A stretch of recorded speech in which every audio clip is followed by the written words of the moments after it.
started the recording, you should get the warning there. Let me just kill the transcript. Okay. Yeah, good afternoon, ladies and gentlemen. My name is Matthew Adigun, the current acting head of the Department of Computer Science. I'd like to welcome everyone who is here to our revamped Idina Hour. Idina Hour has always been our tradition in the Department of Computer Science. We are just bringing it back. So it's not actually right to call it the first Idina Hour. It has always held in the past. Okay, but I am pleased to be the one introducing Professor Alfredo Tazzoli, who will be our speaker today. And he's been kind enough. He joined us last year, October, joined the university in our department, and he's kind enough to want to share with us what he has been connected with, something that we all know about, a very successful project that has been running for quite a long time. Professor Tazzoli, thank you very much for consenting to share this with us. Over to you now. Thank you, Matthew, very much. And I'm going to open up my camera for the beginning until, of course, somebody will protest because of the, oops, okay, right, because of bandwidth issue, potential bandwidth issue. So, yeah, what I would like to talk about, maybe with a slight, kind of in an angle that is normally different from presentations from the many presentations that have been done on this specific project. That is more a point of view of, how this project can actually start, then develop, grow, and potentially solve problems. Of course, that is then the question if they can actually be embraced by the community in which you are operating. And when I say community, in this case, I say the nation, the nation, of course. Sorry, I'm admitting people that are coming in now. Okay, so let me just go and formally start the, oops, should be here, but where it is, okay, yeah. Formally start the presentation. I would like you to stop me at any time if there is something that you don't understand. There are many things that are going to be kind of unknown, slightly mysterious, and possibly confusing from my, from my presentation, because of course I don't know exactly where each of you are in terms of their knowledge and mind space, etc. The main thing on the new, and I see that this admission is taking a little bit, and now I'm going to stop the camera as well. Maybe it will be easier when I move from one screen to the other. Okay. The main course for this IDINA is the Siyakhula Living Lab, of course. What is the Siyakhula Living Lab? And but you can see that is served with a lot of plates that go with it, and it's a full ecosystem. On the left here, you can see various components of this ecosystem, and in particular, two things that are very important, that are two TechCom Center of Excellence, one hosted at Rhodes and the other hosted at Forterre. But what is the Siyakhula Living Lab? right, if you've seen the abstract that I circulated, it's essentially the core of a long-term research project that wanted to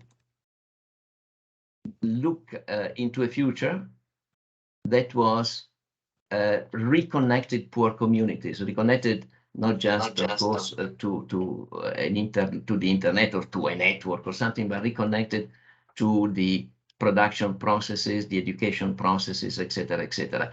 And doing that through what? Through co-creating, creating with these communities ICT solutions that are reasonable, good, useful to them. And of course, the solutions have to be really sensitive to the local context in many ways. We're going to see some, but of course, we won't have too much time to see them all. But all these, yeah. Maybe we should not have put in the admission point here. The important thing is that we Prof, would like you don't mind, I'm going to be in charge of the admission, don't worry. Okay, great. Perfect. Okay, thanks, Matthew. So essentially, through empowering ICT infrastructure, as opposed to ICT infrastructure that are plunked in from the top and actually quite often are totally disempowering. Here there is the site that I was showing earlier on, and of course is a source of information. But let's just be a little bit concrete. Okay, so Siyakhula Living Lab is first of all a physical space. This is exactly the main the main site in Duesa. This is a natural reserve that has a very interesting story. This natural reserve was built taking land out from the communities that were living there. At the time we started, there were about 15,000 people in that area, and it was one of the first big, I would say, landmark land restitution processes in South Africa. And this large and great nature reserve that includes as well the part of the ocean is now back to the community, although the reality in practice is slightly different. Sorry, I'm moving. Okay.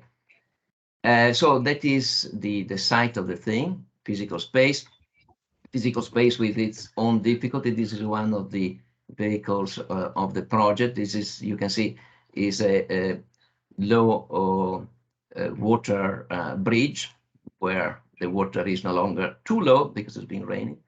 That was the classical thing that was part of the life of that specific community there, but so many others in South Africa, and some of you might have direct experience, of course, of that. And Siyakhula Living Lab is a community, so it's a physical space, it's a community. Here you can see two women doing what is absolutely still very, very traditional there. You can see, of course, the full rural setting here. When we started in 2005 on the ground, there was no tar road whatsoever. They are finally started building it now, but it's still not reachable through tar road, this area. So is, has preserved very traditional characteristics.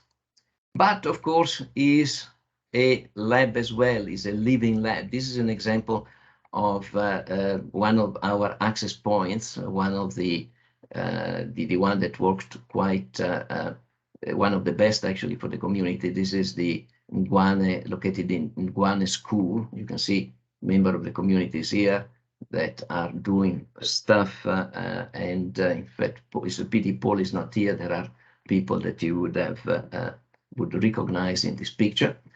But it's a community of people, a real community of people. And of course, you can imagine that the access point, of course, double as labs for schools as well, obviously. But that is another discussion that is not so important for what we are going to talk today. And this is a research space. So Siyakhula Living Lab is a research space. This is a diagram of the network. Networking was one element, one focus, one of the many focuses of research in this in the Siyakhula Living Lab.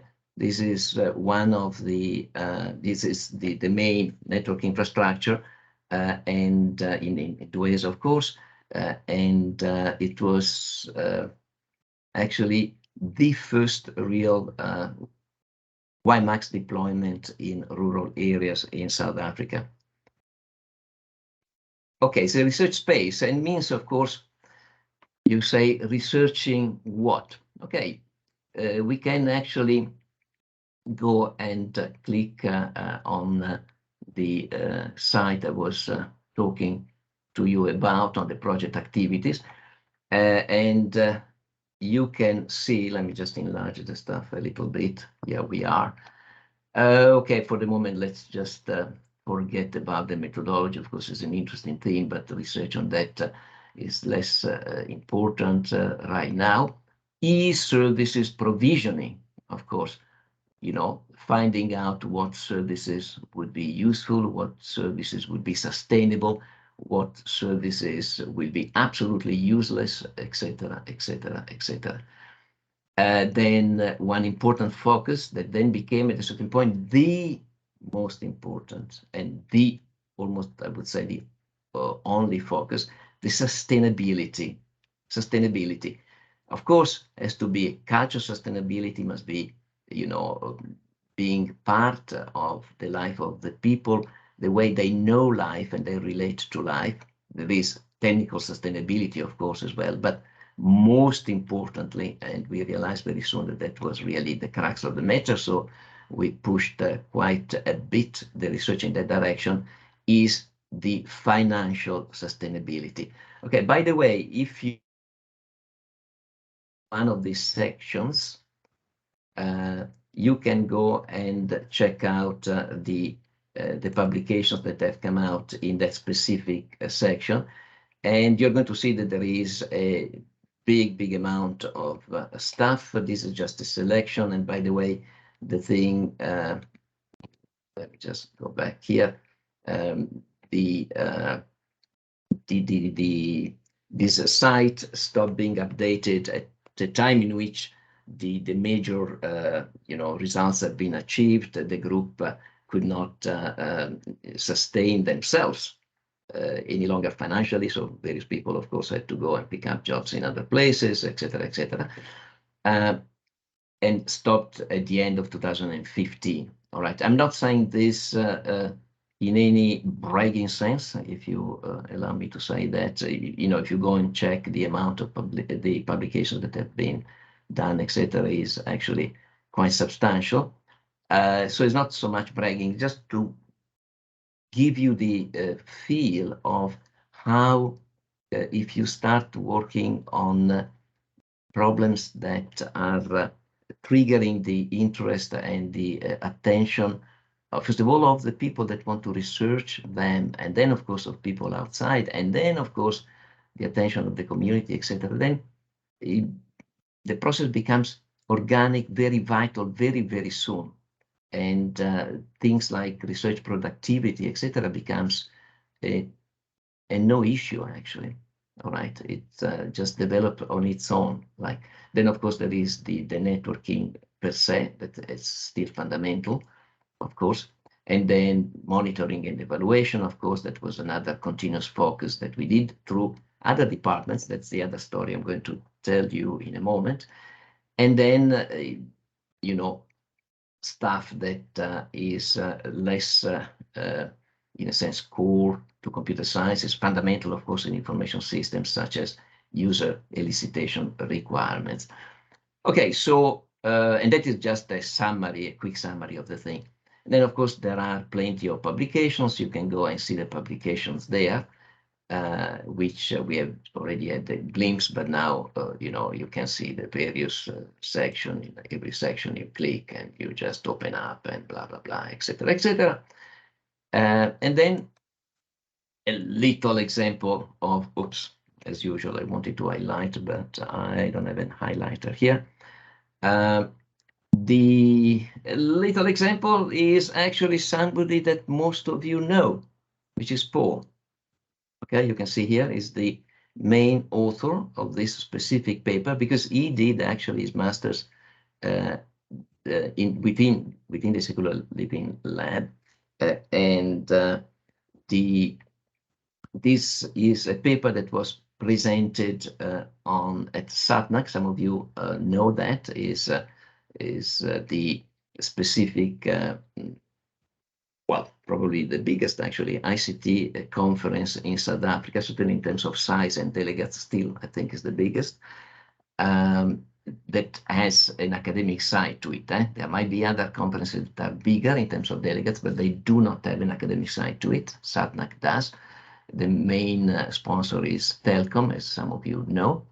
But he was lucky as well. When he did his presentation, the conference was to celebrate 10 years of the life of this conference. The conference was actually held in Mauritius. So Paul had this presentation in a nice place where he could go for a swim after. Okay. So let me just go back to the idea of the Siyakhula Living Lab as the centerpiece of a research ecosystem. Is everybody with me up to now? So you have seen the usual story, computers deployed in places, in communities, schools, etc., etc. But we're not talking about deploying computers in schools. The project is much wider in its scope, and the project is trying to find a sustainable solution to essentially accelerate people that have been away from from technology, accelerate them into technology in a meaningful way, in a way that is respectful, of course, of the people that you want to accelerate and help join in technology.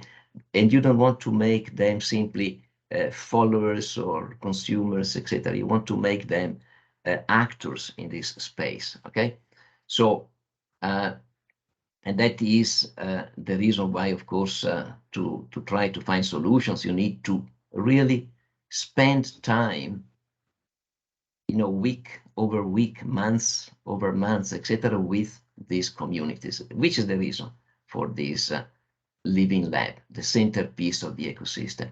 But the other part of the ecosystem, of course, is very important. Let's start with checking out the portion on the left-hand side, where you can see the two Telkom Center of Excellence, one in multimedia, the one at Rhodes, and the other in ICT for development. You can see different dates. You can see, however, that these things kind of are together, because there is a specific bit of the history that I'm going to tell you in a sec that makes these two centers very, very close for the way they were built by Telkom. You can see dates in every single element of this ecosystem. Okay, you can see 1997 here, 2002 here. You can see 2005 here. Siyakhula Living Lab was started in 2005, and then Siyakhula Living Lab Management Unit here, 2009. Then Readout Systems, very, very important, 2010. We're going to speak about the various things. Of course, in just now, that will be really the core of today's talk. But you can see that obviously it looks like these elements are at the beginning of the story, just if you check the dates. And by the way, I will tell you in a sec why there are two different distinct dates in this to you know, between the Center of Excellence at Rhodes and the Center of Excellence at Forte. And in reality, they started together, but they started together exactly. And so this is when they kind of got their own, let's call it independence, if you like. Okay. So, but let's just talk a little bit about this Center of Excellence. And of course, let's just start with this. We'll go back to the geographical view in a moment. Okay, Telecom Center of Excellence. This was an incredibly progressive and futuristic initiative that was done by Telkom, but by Telkom and the South African government. I'm telling you in a moment why the South African government is a very important part of this thing. Is essentially a research network in ICT. Telkom had its own reason for it, of course, had to transform as well their manpower. They were coming from a situation in which they had a network that was still a little bit stuck in the past, voice network, PSTN, public switched telephone network, and the world was going very, very, very quickly in becoming just a big, big internet. And they did not have the skills. But in reality, it's more than that. First of all, they could have reacted differently instead of launching this process. It is the moment in which some of the industry, the big companies in South Africa, and the government, and a little bit the university, but the university, I must say, kind of arrived later when Telkom and the government came to knock at the door of the universities. I know that because I was there. Because, well, some of you know that you know, I'm not super young, is the realization of the potential of joining together university, government, and industry. And that is called the triple helix model. Of course, one helix is so this 3D spiral, if you like. The helix is nothing else. The university will be one helix, and the government is another, and the industry is the third one, and they are intertwined. Okay, and they do that for what? They do that for changing things for the better, hopefully. Of course, not necessarily always happens, and not necessarily even the intention is that, but in general, that should be the intention, and often actually is the result. Certainly in this specific case was the result. So although Telkom started this thing, and government was co-funding the projects that they regarded as good ones, such as, for example, the one that were done in the Telkom Center of Excellence. And by the way, I should just stop a moment here. You have a very successful Telkom of Excellence there, which is headed by Professor Adigun. And then you have been part of this story as well, of course. The interesting thing is that Telkom got hooked in plenty of other industry, other companies, particularly at the beginning, because they had a great hooking capability, because they were actually the biggest telecommunicator at that time, or still the incumbent when we started. So the only one that could do telecommunication actually in South Africa. So anyway, there was an enthusiastic participation. Look at this, the following thing here. Okay, these are the Telkom partners for the centers at Rhodes and Forte. You can see, you can recognize some of them. Of course, everybody will recognize the Mention Data Business Connection, which now is part of Telkom, by the way. Cyberintech, some of you already. Telabs, not all of you. Converse, probably very few, etc., etc., etc. So this is the other partners that joined in with Telkom, and of course made the stuff very rich in many senses, rich in interaction, rich in knowledge, because of course there is some knowledge in the universities, but there is of course knowledge in the industry, knowledge in government. There are different set of knowledge. Sometimes there are overlaps, etc., etc. But each one brings this, and then of course there are financial resources from all of them. Although, of course, in this case, between university, government, and the industry, the government and the industries are normally, have deeper pockets of compared to the universities. Okay. And by the way, the university often fund quite a substantial amount of the cost of the universities. The biggest in general is regarded as the industry, but at the very beginning, industry and government were really bringing in the same financial resources, rand by rand. So that was a good one. And then, because we were talking about the Telecom Center of Excellence here, and then from triple helix, in some cases, certainly in the case of Rhodes and Forterre, we brought in the idea of a quadruple helix, where the fourth helix is actually the community of users. And by the way, this is not something that has started in emerging countries, etc., etc. The idea of bringing in the triple helix the community of users as co-creator, not just test sites, field sites, etc., etc. That has been going on for a long time, particularly in telecommunication, but in a situation where the other helix actually go and stay, spend time, live the experience of the users that they are trying to serve, okay? And have the users coming up in an explicit manner and participate in the building of the solution. The concept is very, very powerful, and is the concept that goes under the name of Living Lab. Now we understand why it's called Living Lab. And this thing does not originate actually in emerging countries. It originates in fully developed countries. Within telecommunication, the telecommunication industries, long ago actually, when they realized that they were developing often services that nobody were interested in. Okay, so let's go back to this thing. So this is the quadruple helix, and we are here talking about this stuff exactly because through the quadruple helix we started the core, the centerpiece, the Siyakhula Living Lab.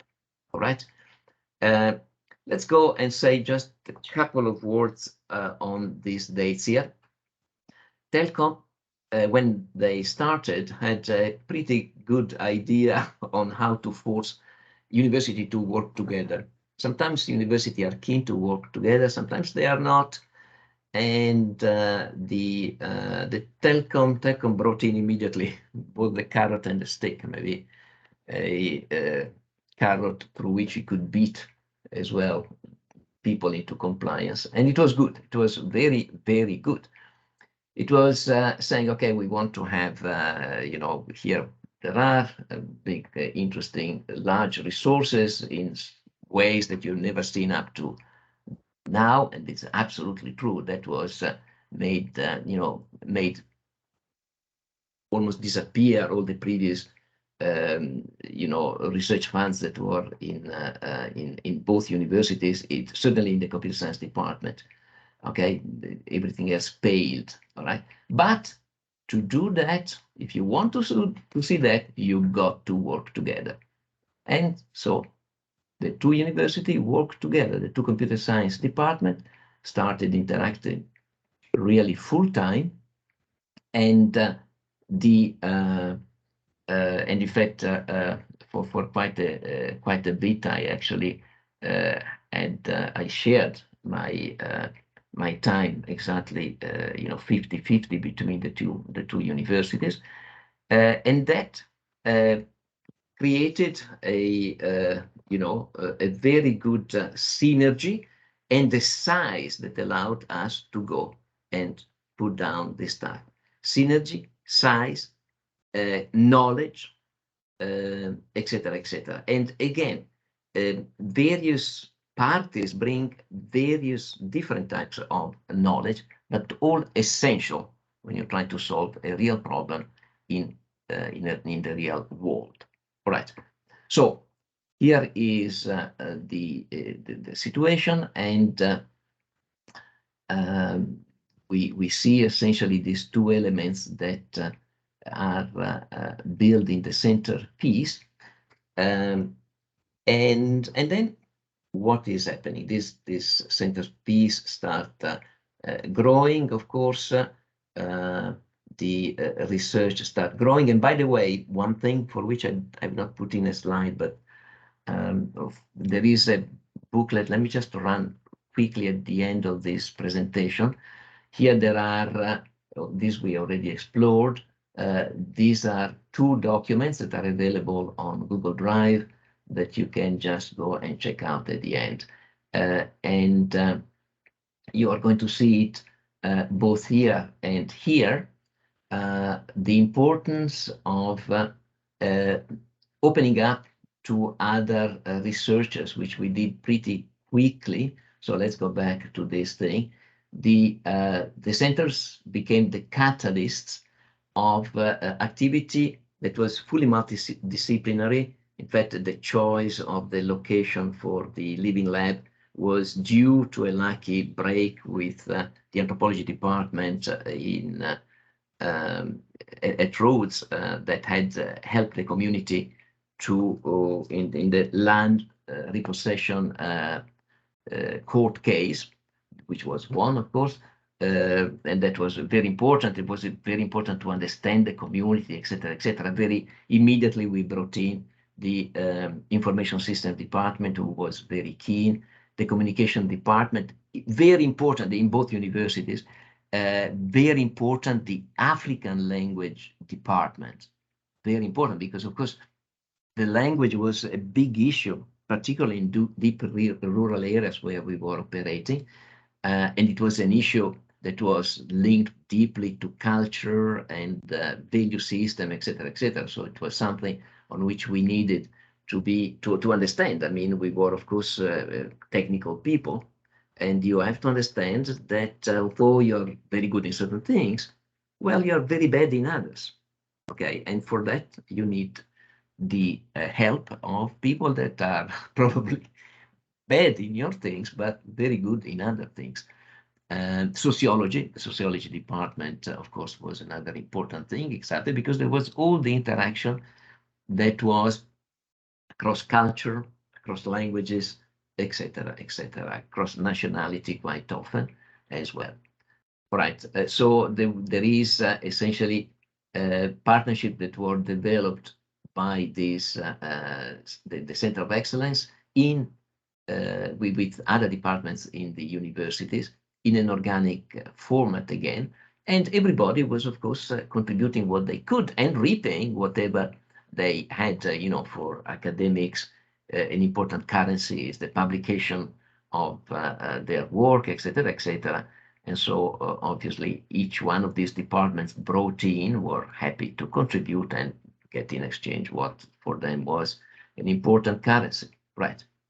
Right. So this is the story of the Telecom Center of Excellence. And before going to talk about the other two bits, and particularly the readout systems, just a sense of the logistics and the, okay, here is a bit of the Eastern Cape. Here at the bottom where there is my red arrow is Grahamstown, so is the place of Rhodes University. Here there is Alice, so there is Fortea. Then very soon we just had a specific intermediate, okay, the Living Lab, so the centerpiece is up here, is the Duezantrebe Nature Reserve, divided by the Mbashe River in the Mbashe municipality. And you can see that logistically, East London is kind of in between on this line, and almost in between, even coming from Fortea. There were reasons to put a presence here, so we did, and in fact, we are going to see that the management system, the management unit for the lab here was actually residing here, no longer in Grahamstown or in Alice. Okay, so let's go back to this thing. And you can see that this unit come up later, and they come up for a lucky break on one side, and the fact that this operation had become really big, involving many researchers, younger researchers, older researchers, and of course, student researchers that are, of course, researchers like anybody else. The only point is that they have to learn a little bit as well while they are researching, but being young, by definition, most of the students are young, they can compensate with their, with the brightness of their brains, the fact that they don't have much experience, of course. So altogether, big population of people operating in here from the external, from the various institutions, etc. And then other people interested from government, from private companies, etc., etc. So at a certain point was really a big traffic down here, and we were lucky enough. I'm going to tell you in a moment where we found the financial means for setting up this unit. But this unit started essentially regulating a little bit, not in a managerial negative manner, but in a managerial positive manner, regulating the traffic in and out to make the stuff efficient, to make the stuff good for all people involved in this operation here. Okay, and that was the one that was located in East London. In fact, let's just say a couple of words about that. I have a slide on that, I think. Yeah, here it is. The Siyakhula Living Lab Management Unit, SILMO. As you can see, this is a little description. It's a unit to interface properly the Center of Excellence and, well, this other element that you don't know yet is the in-house system to the Siyakhula Living Lab, and manage access to the SL, to Siyakhula Living Lab on the part of other entities, government, private companies that were interested and were wanted to run their own things, etc., etc. And we were lucky because there was COFISA, which is kind of a short name for a very, very long description, Cooperation Framework on Innovation Systems between Finland and South Africa, COFISA, Finland, South Africa. Co stands for everything. That is one of the mysteries of the cooperations done with Finland. We'll see another cooperation in a moment. That is that. And they were interested in putting together essentially full innovation systems that go from, grassroots, such as our Living Lab construction, to science parks, etc. And of course, they saw this opportunity as being, having the hands on something that was certainly very promising. Okay, let's go back to the last bit, and then we are done. This is the last bit but by no means the least important, in almost the most important, well, together with the Siyakhula Living Lab.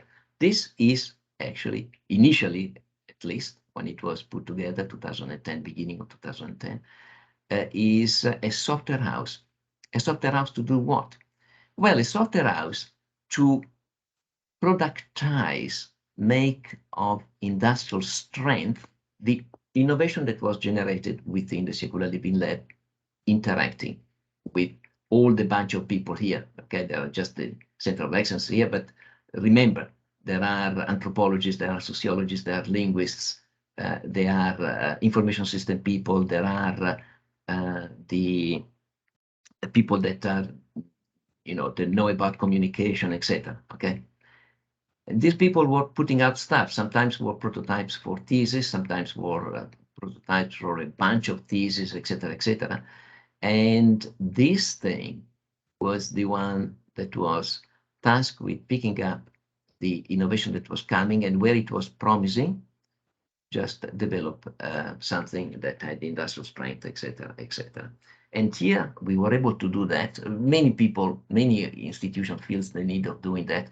We were lucky to do that because, again, of another cooperation between Finland and South Africa. South Africa, in this case, at the beginning, SAFIPA, South African Finland Partnership for ICT. Okay, again, mysterious how they actually came up with this acronym, but whatever.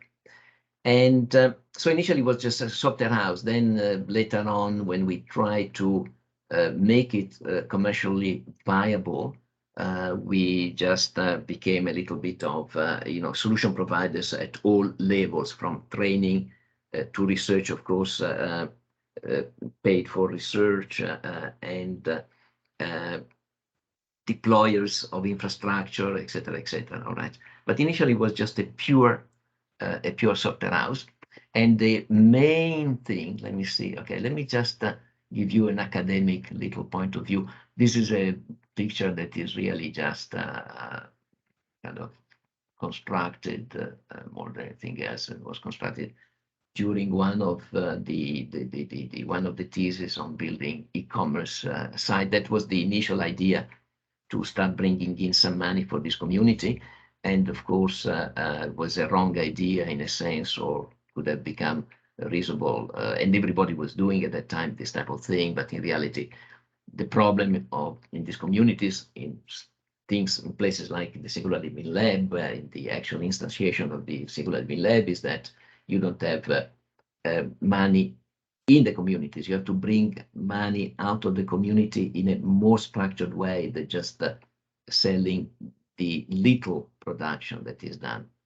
That can become at a certain point important, but at the beginning, those are not strong enough resources for that. But that's another story, and then we can go on to the main product of the readout system, the main result of this lab, which is Teleweaver. But we don't have time now here. What I want to show you is how this stuff works together. Okay, we have the space for the idea generation will be typically the Living Lab, in this case the Siyakhula Living Lab. There are use cases, there are field tests and feedback, etc., etc. And this the conversion of the idea happens typically within the university with the support of the industry, including the know-how of the industry, of course, because the partnership is not just about money movement, etc. It's about knowledge movement, of course, as well. And the idea conversion, of course, goes and feeds the research. And typically, we generate, if it's well done and whatever, we generate a real prototype. And the readout systems is at the further stage where the prototype get industrialized, okay, and then of course commercialized as well, of course. And the result, that was the virtuous circle. The result of this, the income generation in part has to support this thing, but certainly will support the rest of the ecosystem continuously. So in reality, this little thing here would have become the engine of the whole system over time, although initially had to be bootstrapped through resources that were in the other places. And in fact, initially just resources coming from an external, international, well, in fact, it was a collaboration, half and half about, or I don't remember the portion of Finnish money and South African money. But anyway, it was a cooperation between the two governments. And of course, the $1,000,000 question is, did it happen? Do we have a huge software house? Well, that's maybe for another talk, but it's certainly true that probably you never bought a product from readout systems. You can just confirm, but it's my guess. Okay, unfortunate, but it's my guess. All right. So Here it is. Let me just think this. Yeah. These are three things that I would like you keep in mind, that this site is dormant since end of 2015. So there's been further publication on Siyakhula Living Lab for sure. Not necessarily with experimentation done in Duesa, but within other sites of Siyakhula Living Lab. We do have one here, small one in Makanda, Youngstown. This one is a little bit, in fact, the story that I've given you is not an academic paper. Of course, you have plenty of academic papers that you can go and pick up from here. Well, the titles, because not always the copyright can be here. But you know, if you are interested in anything that you read, you know, whose title is there, and you want to have the read the actual academic paper, just let me know, of course. But the other, this is a document, it's not academic, but it's telling the story that I'm telling you, that I told you today. And this is an academic paper that is specifically on the Living Lab as place where we use the Living Lab methodology as known within academic circles, particularly academic circles that study the theory of innovation, etc. All right. And you can see here the title, Living Lab Methodology as an Approach to Innovation in ICT 4D, the Siyakhula Living Lab example that was presented, well, now 10 years ago in the IST Africa conference in Tanzania. Right. And because we are talking about before opening for questions, that means, by the way, I did not have questions. So, of course, I guess everybody has understood everything, which is great, which does not happen in my classes normally. Before that, I'm going to focus back onto Paul's contribution. He did the master and he did one publication at that time. Yeah, so one publication, a reasonable one, but not more. Typically for a master's, later on would have been a few publications, but anyway, good. And here it is. You can see that we were already pretty soon, 2 years into the experiment. We were trying to find way for manage kind of at least retrieval of some money by the user. For example, when we had the e-commerce platform, if you sold something through the platform, it was good that the percentage was directly, you know, through the transaction, just devoted to the infrastructure that allowed you to do the sale. Okay, if you understand. Right. So with this thing as a background, people, just I would like to open up the session, you know, like to hear what is going on in your mind, what is unclear, what you want to comment as well, what you can bring in as your own knowledge, etc. Please don't be shy. Don't even, you know, start talking. I think normally it's not a big crowd anyway. Yeah, thank you, Prof. Can I? Oh yes, Matthew. Of course. That is the proper thing, that I give the chair back to you anyway. Yeah. Okay, so yeah, I'm not actually wanting to talk as chair. I wanted to sort of ask a question. First, a comment. I see this in some way very close to the model that is used by the University of Western Cape. They also have a living lab, sort of, but they were addressing social innovation in their own kind of model. So eventually, there were individuals who spearheaded some kind of social innovation that was generating some form of income. They eventually were not-for-profit kind of outfit that they set up, I marked a number of master's dissertations that were based on this. But I could see that your model was not supposed to do something like that. What's the difference? Okay, well, I know their experiment quite well. I've been, very close to colleagues in the Western Cape, the University of the Western Cape that did the stuff, of course.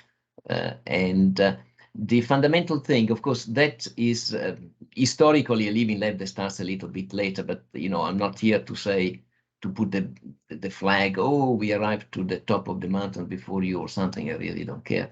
But there was a living lab in South Africa, in Southern Africa, actually, that was collecting all the various living labs. There are others, of course, as you know, as well around.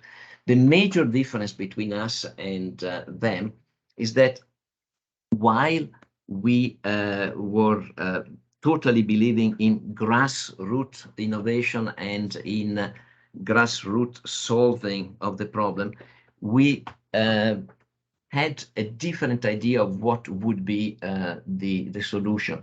There is totally grassroots, and in fact, even the infrastructure, we have standard industrial infrastructure, the way in which you do telecommunication within normal telecommunication companies, as opposed to totally grassroots stuff. They bought the mashed potatoes, they started doing ad hoc networks, etc., pulling together money from people in the community because everybody was contributing a little bit, etc.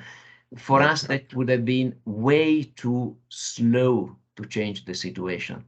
There are particularly, we had in our mind found a way that was a big income generator. Is the same model of Google, but applied to, instead of private advertisers, mostly to the government initially.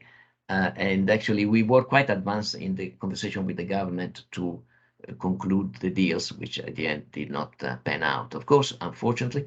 But so our point of view was, if you go in the way you are going, is going to take too long before you change the situation. So that is the major thing. So yes, it is interesting that you quote them, because there are the similarity of the living lab per se, but the general direction was very different. And it shows you that you can use this methodology for to go into many roads. And by the way, in yeah, many in many different roads, ways, yes. And yeah, by the way, our formula, which maybe could be another Edina talk, is something that well, we have published a couple of papers really on the final blueprint and solution, because I certainly think, and the group thinks, that we have found a solution. The point is, we were not perhaps tough enough entrepreneurs to impose this solution to the government, and so it did not work. But the point is, yeah, it's something that is an interesting experiment theirs, but I can see that is moving very, very slowly. Okay. Okay, thank you.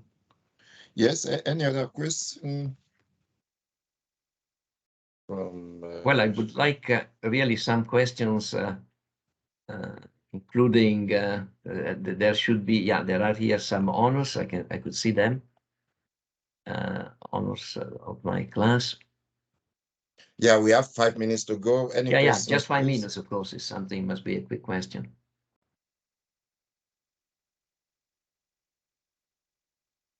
Okay, but Prof, let me go again then.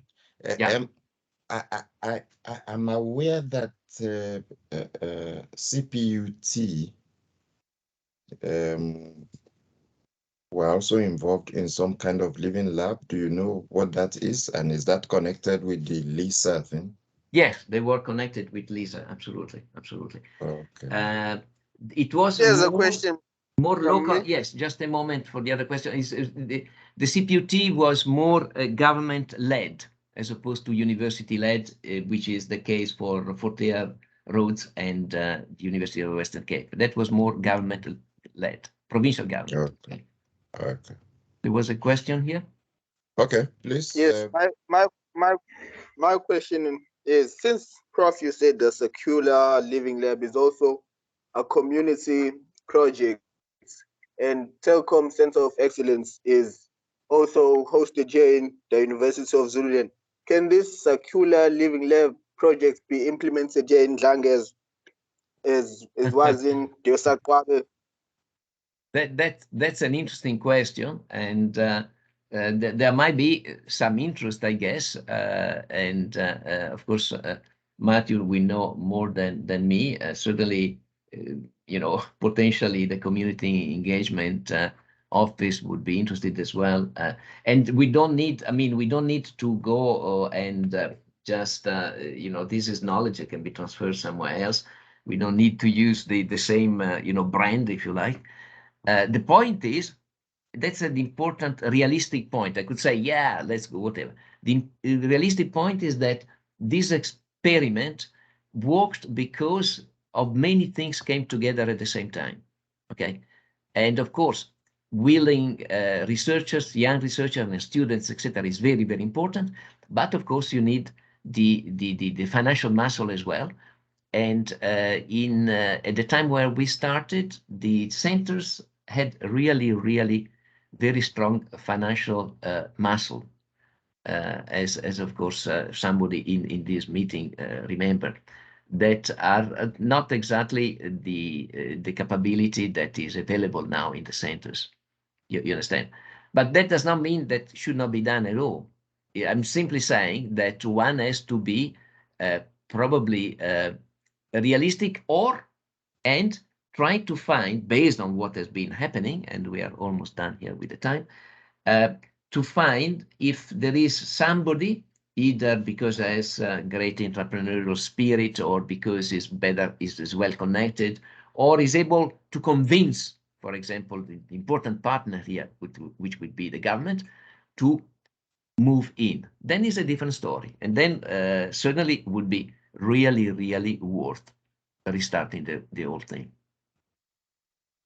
Thank you. Yeah, I would have loved to discuss our own experiment in Nongoma, which did not quite yield much fruit, but we don't have time for it. Maybe some other time we will discuss that. Any other question on what Prof has presented today? We have 2 minutes to go.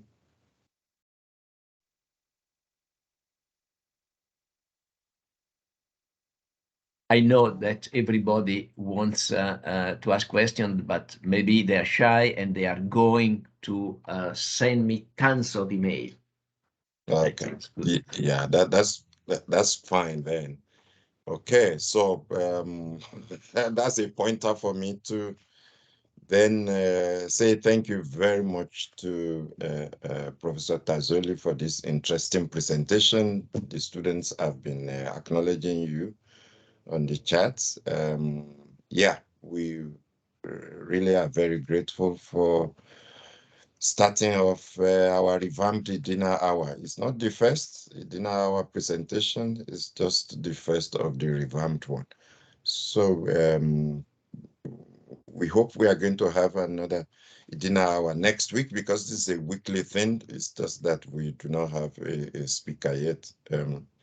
Once we know the speaker, we will let you know. It could be a student speaker.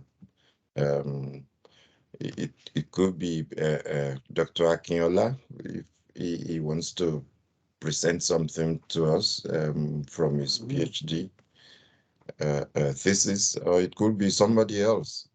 So, but this is going to be a weekly event. So thank you very much for attending. We hope to see each other next week at the same time. Cheers. Bye. Thanks for being here and for giving me the opportunity of starting the dinners, well, the lunches. Okay. Thank you. Bye-bye. Bye. Thank you. Bye. Cheers. Thank you, Prof. Bye. Thank you. Bye. Thank you, bro. Bye. Thank you, everyone. Thank you. Yes.